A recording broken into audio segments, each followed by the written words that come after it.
Hosea chapter 1. This is the word of the Lord which was revealed to Hosea, son of Beri, during the time when Uzziah, Jotham, Ahaz, and Hezekiah ruled Judah, and during the time when Jeroboam, son of Joash, ruled Israel. When the Lord first spoke through Hosea, he said to him, "Go, marry a prostitute who will bear illegitimate children, conceived through prostitution, because the nation continually commits spiritual prostitution by turning away from the Lord." So Hosea married Gomer, the daughter of Diblaim. Then she conceived and gave birth to a son for him. Then the Lord said to Hosea, "Name him Jezreel, because in a little while I will punish the dynasty of Jehu on account of the bloodshed in the valley of Jezreel, and I will put an end to the kingdom of Israel. At that time I will destroy the military power of Israel in the valley of Jezreel." She conceived again and gave birth to a daughter.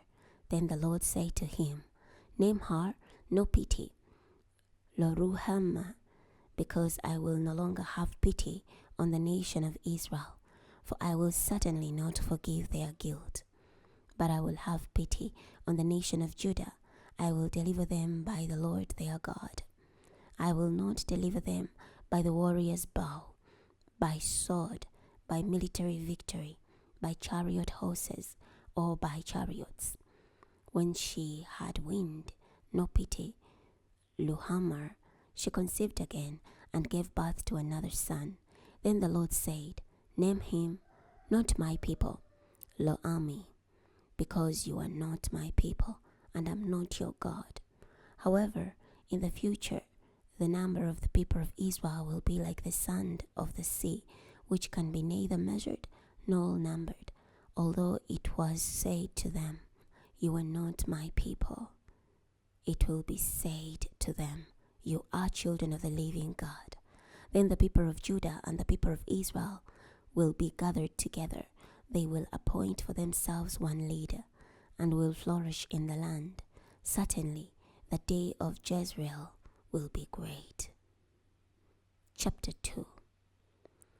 Then you will call your brother, My People, Ammi.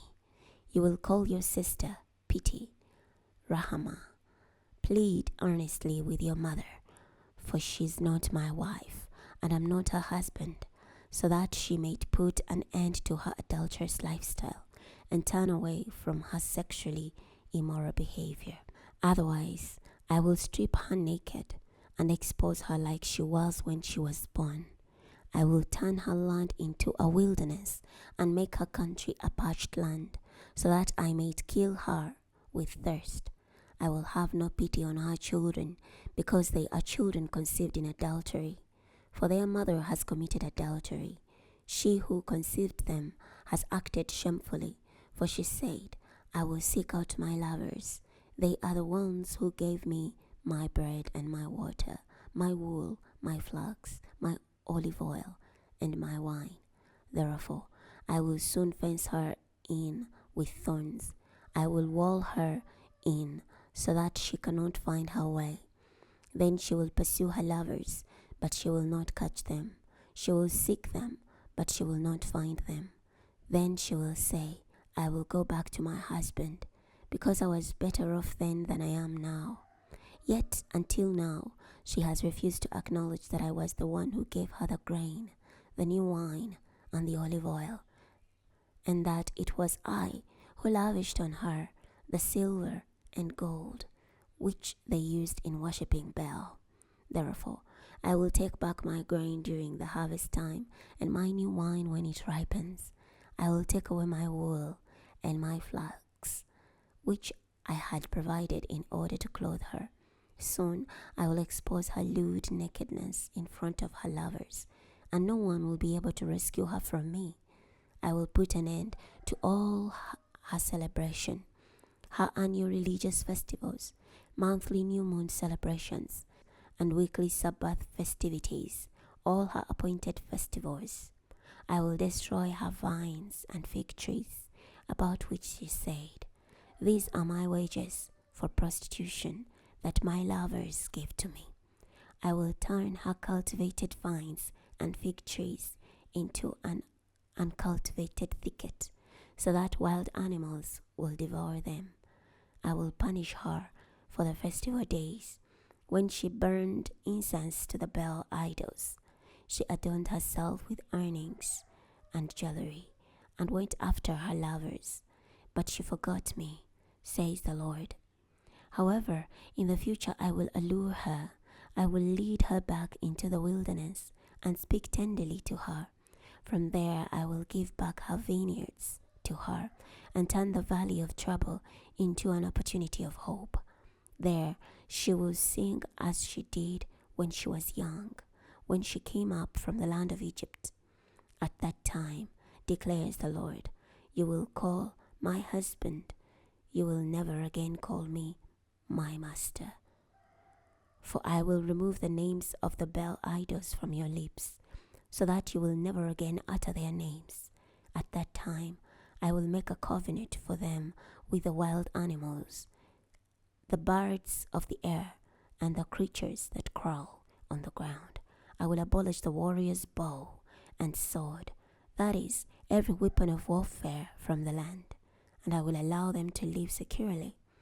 I will commit myself to you forever.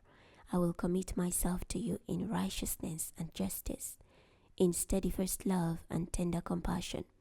I will commit myself to you in faithfulness. Then you will acknowledge the Lord. At that time, I will willingly respond, declares the Lord. I will respond to the sky, and the sky will respond to the ground. Then the ground will respond to the grain, the new wine, and the olive oil, and they will respond to God's plants, Jezreel. Then I will plant her as my own in the land.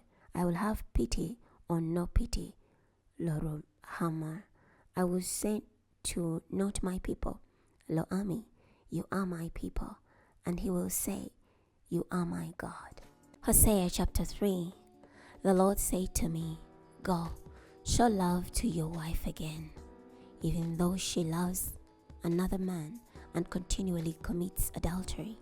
Likewise, the Lord loves the Israelites, although they turn to other gods and love to offer raisin cakes to idols. So I paid 15 shekels of silver and about 7 bushels of barley to purchase her. Then I told her, you must live with me many days. You must not commit adultery or have sexual intercourse with another man, and I also will wait for you. For the Israelites must live many days without a king or prince, without sacrifice or sacred fertility pillar, without ephod or idols. Afterward, the Israelites will turn and seek the Lord their God and their Davidic king. Then they will submit to the Lord in fear and receive his blessings in the future. Chapter 4. Hear the word of the Lord, you Israelites.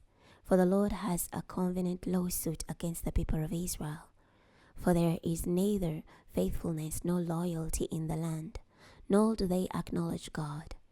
There is only cursing, lying, murder, stealing, and adultery.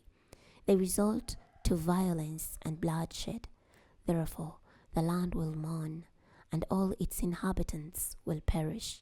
The wild animals, the birds of the sky, and even the fish in the sea will perish. Do not let anyone accuse or contend against anyone else, for my case is against you, priests. You stumble day and night, and the false prophets stumble with you. You have destroyed your own people. You have destroyed my people by failing to acknowledge me. Because you refuse to acknowledge me, I will reject you as my priests. Because you reject the law of your God, I will reject your descendants. The more the priests increased in numbers, the more they rebelled against me. They have turned their glorious calling into a shameful disgrace.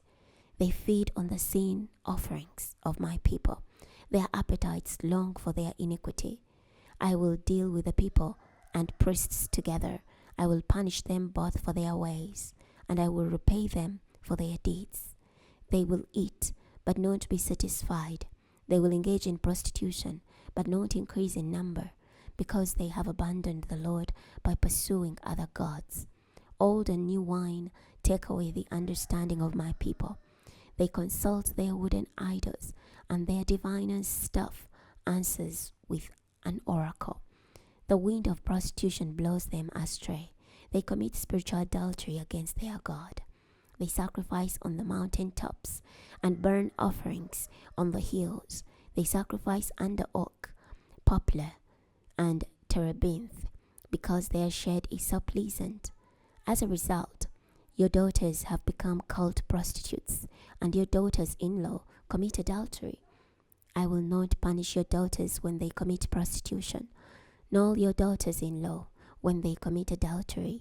For the men consort with harlots. They sacrifice with temple prostitutes. It is true, a people that lacks understanding will come to ruin. Although you, O Israel, commit adultery, do not let Judah become guilty. Do not journey to Gilgal. Do not go up to Beth-Aven. Do not swear, as surely as the Lord lives. Israel has rebelled like a stubborn heifer. Soon the Lord will put them out to pasture like a lamb in a broad field. Ephraim has attached himself to idols. Do not go near him. They consume their alcohol, then engage in cult prostitution. They dearly love their shameful behavior. A whirlwind has wrapped them in its wings. They will be brought to shame because of their idolatrous worship. Chapter 5. Hear this, you priests. Pay attention, you Israelites. Listen closely, O king, for judgment is about to overtake you. For you are like a trap to Mizpah, like a net spread out to catch Tabor. Those who revolt are knee-deep in slaughter, but I will discipline them all. I know Ephraim all too well. The evil of Israel is not hidden from me. For you have engaged in prostitution, O Ephraim. Israel has defiled itself. Their wicked deeds do not allow them to return to their God, because a spirit of idolatry controls their heart, and they do not acknowledge the Lord. The arrogance of Israel testifies against it. Israel and Ephraim will be overthrown because of their iniquity. Even Judah will be brought down with them. Although they bring their flocks and herds to seek the favor of the Lord, they will not find him. He has withdrawn himself from them. They have committed treason against the Lord because they bore illegitimate children. Soon the new moon festival will devour them and their fields. Blow the ram's horn in Gibeah. Sound the trumpet in Ramah. Sound the alarm in Beth-Aven. Tremble in fear, O Benjamin. Ephraim will be ruined in the day of judgment. What I'm declaring to the tribes of Israel will certainly take place. The princes of Judah are like those who move boundary markers. I will pour out my rage on them like a torrential flood. Ephraim will be oppressed, crushed under judgment, because he was determined to pursue worthless idols. I will be like a moth to Ephraim, like wood rot to the house of Judah. When Ephraim saw his sickness and Judah saw his wound, then Ephraim turned to Assyria and begged its great king for help. But he will not be able to heal you. He cannot cure your wound. I will be like a lion to Ephraim, like a young lion to the house of Judah. I myself will tear them to pieces. Then I will carry them off, and no one will be able to rescue them. Then I will return again to my lair until they have suffered their punishment. Then they will seek me in their distress. They will earnestly seek me. Hosea chapter 6. Come on, let's return to the Lord. He himself has torn us to pieces, but he will heal us. He has injured us, but he will bandage our wounds. He will restore us in a very short time. He will heal us in a little while, so that we may live in his presence. So let us acknowledge him. Let us seek to acknowledge the Lord. He will come to our rescue as certainly as the appearance of the dawn, as certainly as the winter rain comes, as certainly as the spring rain that waters the land. What am I going to do with you, O Ephraim? What am I going to do with you, O Judah? For your faithfulness is as fleeting as the morning mist. It disappears as quickly as dawn's dew. Therefore, I will certainly cut you into pieces at the hand of the prophets. I will certainly kill you in fulfillment of my oracles of judgment. For my judgment will come forth like the light of the dawn. For I delight in faithfulness, not simply in sacrifice.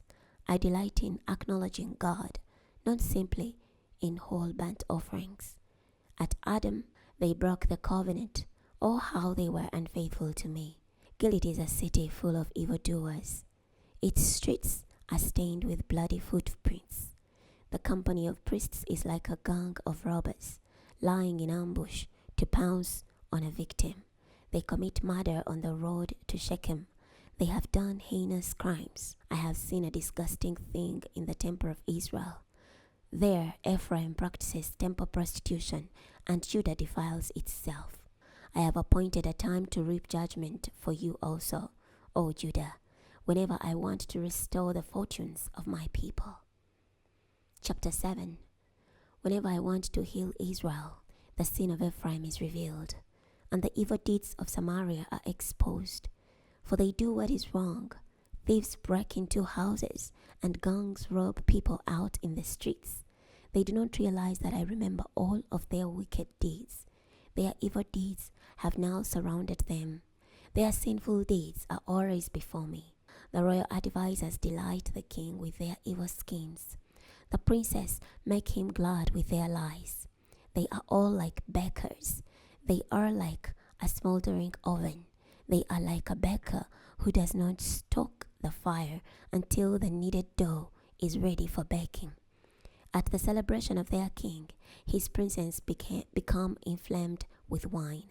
They conspire with evildoers. They approach him, all the while plotting against him. Their hearts are like an oven. Their anger smolders all night long, but in the morning it bursts into a flaming fire. All of them are blazing like an oven. They devour their rulers. All of their kings fall, and none of them call on me. Ephraim has mixed itself like flour among the nations. Ephraim is like a ruined cake of bread that is scorched on one side. Foreigners are consuming what his strenuous labor produced, but he does not recognize it. His head is filled with gray hair, but he does not realize it. The arrogance of Israel testifies against him, yet they refuse to return to the Lord their God. In spite of all this, they refuse to seek him. Ephraim has been like a dove, easily deceived and lacking discernment. They called to Egypt for help. They turned to Assyria for protection. I will throw my bird net over them while they are flying. I will bring them down like birds in the sky. I will discipline them when I hear them flocking together. Woe to them, for they have fled from me. Destruction to them, for they have rebelled against me. I want to deliver them, but they have lied to me. They do not pray to me, but howl in distress on their beds. They slush themselves for grain and new wine, but turn away from me. Although I trained and strengthened them, they plot evil against me. They turn to Baal. They are like an unreliable bow. Their leaders will fall by the sword, because their prayers to Baal have made me angry. So people will disdain them in the land of Egypt. Chapter 8. Sound the alarm.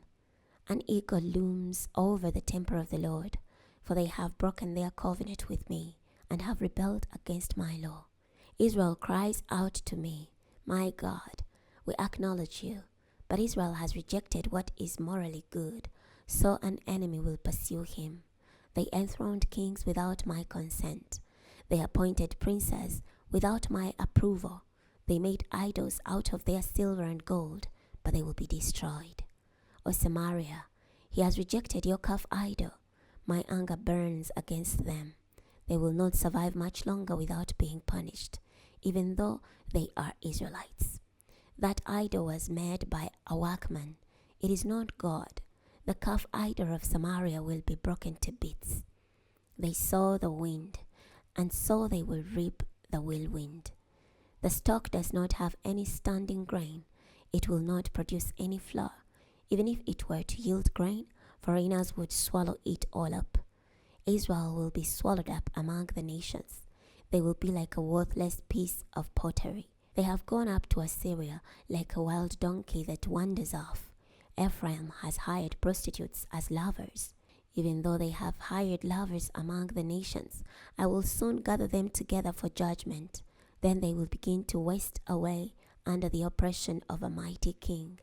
Although Ephraim has built many altars for sin offerings, these have become altars for sinning.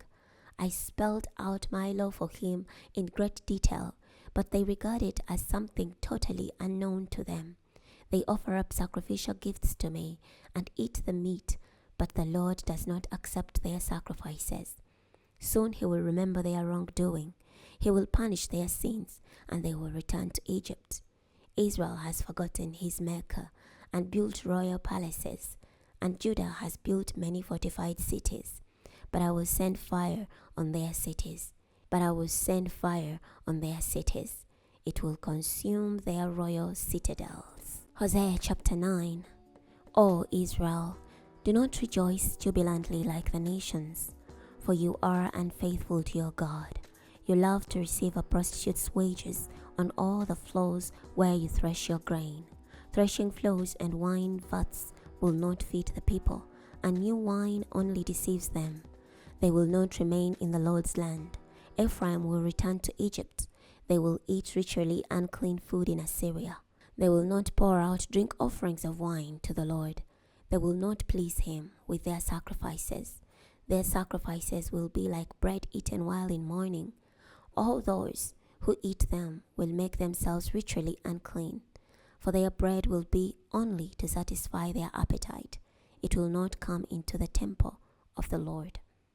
So, what will you do on the festival day? On the festival days of the Lord? Look, even if they flee from the destruction, Egypt will take hold of them, and Memphis will bury them. The weeds will inherit the silver they treasure. Thorn bushes will occupy their homes. The time of judgment is about to arrive. The time of retribution is imminent. Let Israel know. The prophet is considered a fool. The inspired man is viewed as a madman. Because of the multitude of your sins and your intense animosity, the prophet is a watchman over Ephraim on behalf of God, yet traps are laid for him along all of his paths. Animosity rages against him in the land of his God. They have sunk deep into corruption, as in the days of Gibeah. He will remember their wrongdoing. He will repay them for their sins. When I found Israel, it was like finding grapes in the wilderness. I viewed your ancestors like an early fig on a fig tree in its first season. Then they came to Baal-peor, and they dedicated themselves to shame. They became as detestable as what they loved. Ephraim will be like a bird. What they value will fly away. They will not bear children. They will not enjoy pregnancy. They will not even conceive. Even if they raise their children, I will take away every last one of them. Woe to them, for I will turn away from them. Just as lion cubs are born predators, so Ephraim will bear his sons for slaughter. Give them, O Lord, what will you give them? Give them wombs that miscarry and breasts that cannot nurse, because of all their evil in Gilgal. I hate them there. On account of their evil deeds, I will drive them out of my land. I will no longer love them. All their rulers are rebels. Ephraim will be struck down. Their roots will be dried up. They will not yield any fruit. Even if they do not bear children, I will kill their precious offspring. My God will reject them, for they have not obeyed him. So they will be fugitives among the nations. Chapter 10. Israel was a fertile vine that yielded fruit. As his fruit multiplied, he multiplied altars to Baal. As his land prospered, they adorned the fertility pillars. Their heart is sleeping. Soon they will be punished for their guilt. The Lord will break their altars. He will completely destroy their fertility pillars. Very soon they will say, "We have no king, since we did not fear the Lord." But what can a king do for us anyway? They utter empty words, taking false oaths and making empty agreements. Therefore, legal disputes sprout up like poisonous weeds in the furrows of a plowed field. The inhabitants of Samaria will lament over the calf idol of Beth Aven. Its people will mourn over it. Its idolatrous priests will wail over it, because its splendor will be taken from them into exile. Even the calf idol will be carried to Assyria as tribute for the great king. Ephraim will be disgraced. Israel will be put to shame because of its wooden idol. Samaria and its king will be carried off like a twig on the surface of the waters. The high places of the house of wickedness will be destroyed. It is the place where Israel sins. Thorns and thistles will grow up over its altars. Then they will say to the mountains, "Cover us," and to the hills, "Fall on us." O Israel, you have sinned since the time of Gibeah, and there you have remained. Did not war overtake the evildoers in Gibeah? When I please, I will discipline them. I will gather nations together to attack them, to bind them in chains for their two sins. Ephraim was a well-trained heifer who loved to thresh grain. I myself put a fine yoke on her neck. I will harness Ephraim. Let Judah plow. Let Jacob break up the unplowed ground for himself. Sow righteousness for yourselves. Reap unfailing love. Break up the unplowed ground for yourselves, for it is time to seek the Lord, until he comes and showers deliverance on you. But you have plowed wickedness. You have reaped injustice. You have eaten the fruit of deception, because you have depended on your chariots. You have relied on your many warriors. The roar of battle will rise against your people. All your fortresses will be devastated, just as Shalman devastated Beth Arbel on the day of battle, when mothers were dashed to the ground with their children. So will it happen to you, O Bethel, because of your great wickedness.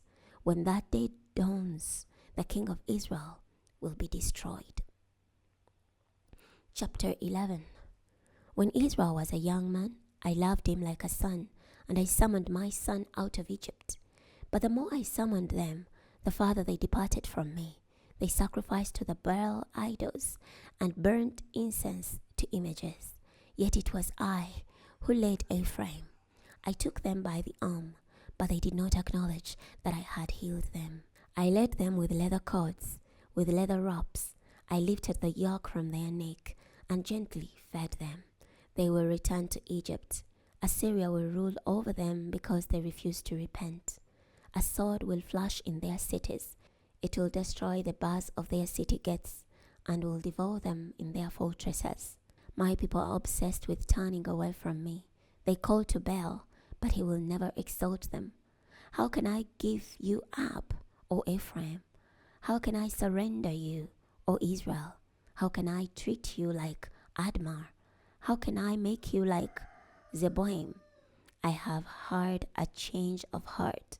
All my tender compassions are aroused. I cannot carry out my fierce anger. I cannot totally destroy Ephraim, because I am God, and not man, the Holy One among you. I will not come in wrath. I will roar like a lion, and they will follow the Lord. When he roars, his children will come trembling from the west. They will turn in fear and trembling like birds from Egypt, like doves from Assyria, and I will settle them in their homes, declares the Lord.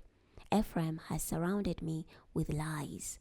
The house of Israel has surrounded me with deceit, but Judah still roams about with God. He remains faithful to the Holy One. Hosea chapter 12. Ephraim continually feeds on the wind. He chases the east wind all day. He multiplies lies and violence. They make treaties with Assyria and send olive oil as tribute to Egypt. The Lord also has a covenant lawsuit against Judah. He will punish Jacob according to his ways and repay him according to his deeds. In the womb, he attacked his brother. In his manly vigor, he struggled with God. He struggled with an angel and prevailed. He wept and begged for his favor. He found God at Bethel, and there he spoke with him. As for the Lord God Almighty, the Lord is the name by which he is remembered. But you must return to your God by maintaining love and justice, and by waiting for your God to return to you. The businessmen love to cheat. They use dishonest scales. Ephraim boasts, "I'm very rich. I have become wealthy. In all that I have done to gain my wealth, no one can accuse me of any offense that is actually sinful. I am the Lord your God, who brought you out of Egypt. I will make you live in tents again, as in the days of old. I spoke to the prophets. I myself revealed many visions. I spoke in parables through the prophets. Is there idolatry in Gilead? Certainly, its inhabitants will come to nothing. Do they sacrifice bulls in Gilgal? Surely their altars will be like stones heaped up on a plowed field." Jacob fled to the country of Aram. Then Israel worked to acquire a wife. He tended sheep to pay for her. The Lord brought Israel out of Egypt by a prophet, and due to a prophet Israel was preserved alive. But Ephraim bitterly provoked him to anger, so he will hold him accountable for the blood he has shed. His Lord will repay him for the contempt he has shown. Chapter 13. When Ephraim spoke, there was terror. He was exalted in Israel, but he became guilty by worshipping Baal and died. Even now, they persist in sin. They make metal images for themselves, idols that they skillfully fashion from their own silver. All of them are nothing but the work of craftsmen. There is a saying about them: those who sacrifice to the calf idol are calf kissers. Therefore, they will disappear like the morning mist, like early morning dew that evaporates, like chaff that is blown away from a threshing floor, like smoke that disappears through an open window. But I am the Lord your God, who brought you out of Egypt. Therefore, you must not acknowledge any God but me. Except me, there is no Savior. I cared for you in the wilderness, in the dry desert where no water was. When they were fed, they became satisfied. When they were satisfied, they became proud. As a result, they forgot me. So I will pounce on them like a lion, like a leopard. I will look by the path. I will attack them like a bear robbed of her cubs. I will rip open their chests. I will devour them there like a lion, like a wild animal would tear them apart. I will destroy you, O Israel. Who is there to help you? Where, then, is your king, that he may save you in all your cities? Where are your rulers, for whom you asked, saying, "Give me a king and princess"? I granted you a king in my anger, and I will take him away in my wrath. The punishment of Ephraim has been decreed. His punishment is being stored up for the future. The labor pains of a woman will overtake him, but the baby will lack wisdom. When the time arrives, he will not come out of the womb. Will I deliver them from the power of Sheol? No, I will not. Will I redeem them from death? No, I will not. O death, bring on your plagues. O Sheol, bring on your destruction. My eyes will not show any compassion. Even though he flourishes like a reed plant, a scorching east wind will come, a wind from the Lord rising up from the desert. As a result, his spring will dry up. His well will become dry. That wind will spoil all his delightful foods in the containers in his storehouse. Samaria will be held guilty because she rebelled against her God. They will fall by the sword. Their infants will be dashed to the ground. Their pregnant women will be ripped open. Chapter 14. Return, O Israel, to the Lord your God, for your sin has been your downfall. Return to the Lord and repent. Say to him, completely forgive our iniquity. Accept our penitential prayer, that we may offer the praise of our lips as sacrificial bulls. Assyria cannot save us. We will not ride war horses. We will never again say, our gods, to what our own hands have made. For only you will show compassion to orphan Israel. I will heal their waywardness and love them freely, for my anger will turn away from them. I will be like the dew to Israel. He will blossom like a lily. He will send down his roots like a cedar of Lebanon. His young shoots will grow. His splendor will be like an olive tree, his fragrance like a cedar of Lebanon. People will reside again in his shade. They will plant and harvest grain in abundance. They will blossom like a vine, and his fame will be like the wine from Lebanon. O Ephraim, I do not want to have anything to do with idols anymore. I will answer him and care for him. I'm like a luxuriant cypress tree. Your fruitfulness comes from me. Who is wise? Let him discern these things. Who is discerning? Let him understand them. For the ways of the Lord are right. The godly walk in them, but in them the rebellious stumble. We've come to the end of the book of Hosea. Next time we'll be reading the book of Joel. I'll see you then.